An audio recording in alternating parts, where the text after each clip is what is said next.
to NCAA football with a playoff update, just continuing in the realm of football before we move on to the NBA. I figure we can go round for round, kind of covering really fast which ones. Yeah, let's get to that championship. So I'll go first. Do you have them up? Yeah, I have them up. All right. You want to go the first round, just cover who just really fast? Fuck James Madison and weak-ass Tulane boys. There was no competition in that first round. Straight to the bowl games. Capital One Orange Bowl. Oregon took care of business against Texas Tech.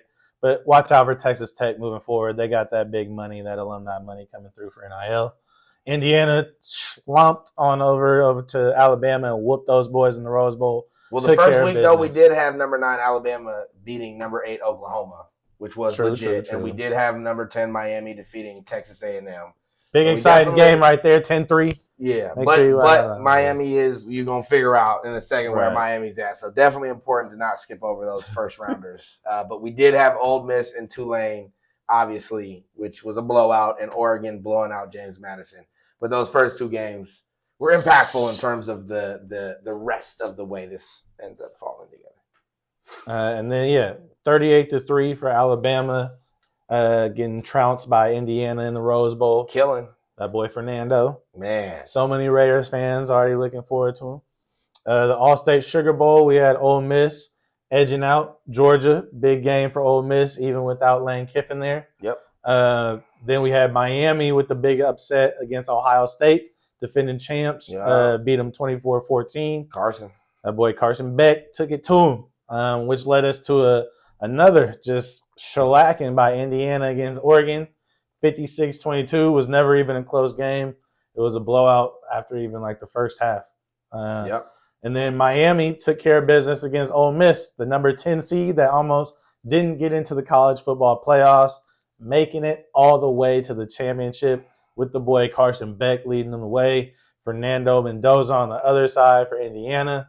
They're going to be playing in Miami. Going to be a crazy one for those U fans. I am in a fantasy league with a bunch of Miami fans, and they're going absolutely wild right now. So I know at that stadium it's going to be absolutely crazy.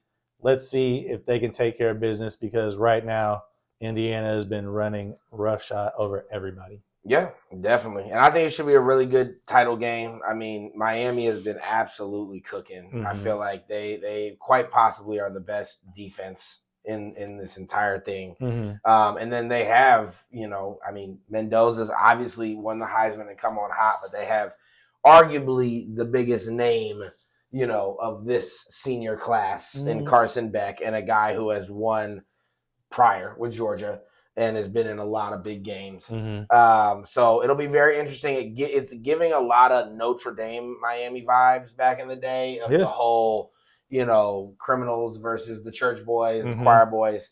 So we'll see, man. It should be really fun to see. And hopefully they continue to work on this overall bracket, with the main focus being competition and like the highest level of it. But we have seen Catholics versus convicts. That's what it was. Catholics versus convicts.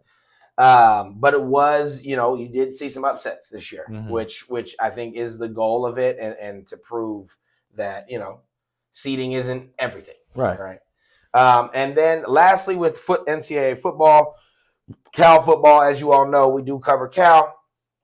Cal football had let go of longtime coach Wilcox. And, we've moved forward with a new coach, Tosh Lupoi, who was most recently on the Oregon Ducks staff. Nice. And this is a guy who was a top-tier recruiter back in our Tedford days, for those who remember the heydays of Cal.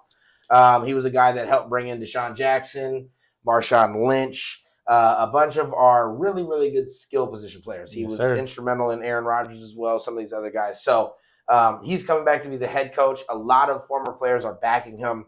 Should be very exciting to see, because when Cal can get some good recruiting, we have some good things to pitch. We're in a league that plays some good teams and gets on national television. So, and we're also well known to put players, regardless of what we're doing, into the league. Yeah. And they're productive. So let's see what he can do, man. I'm excited to see Tosh back in the mix. Congrats to you, my boy. Please bring us back, man. Please, come on now.